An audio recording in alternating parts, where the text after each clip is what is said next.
And at the edge of the trading floor in Chicago, let's go there to the CME Group. Oliver Sloup, Blue Line Futures, standing by. Happy Monday, Oliver. Happy National Bacon Day as well. First of all, this grain market here this morning started out with a little bit of a stumble to the lower side, but we are off of the lows.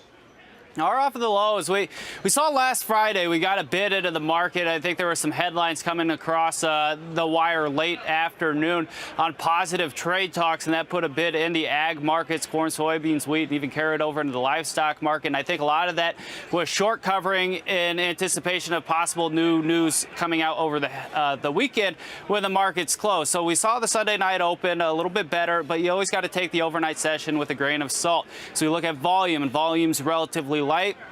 Volume confirms price. We saw that come in on the floor open. We saw the people that covered shorts going into the weekend put those back on at better prices as well. And we're right up against technical resistance levels as well. 380.5 to 382.5 is a key retracement from those May highs to the July lows, and was also the breakdown point from that August 10th USDA report. So the inability to really get sustained momentum above that pocket invited sellers back into the market, now holding ground at the 50-day moving average for that December contract, which comes in at 374. Obviously, we're going to keep a very close eye on this afternoon's crop progress report, but also we got some crop tours kicking off this week, which should give us a little better indication on what yields are looking like.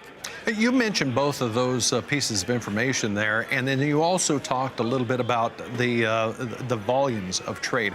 Once we roll the calendar into September, do you see that bringing back some more volume, or could it be brought back this week with a little bit of fireworks from some of these tours? Yeah, I definitely think you're going to start to get more activity in the markets, more participation with these crop tours going on. We have September option expiration this week as well, which often encourages additional participation. So I think that's going to be something to keep an eye on. But I think you hit the nail on the head. Those crop tours are going to draw a lot of attention and should keep people relatively active.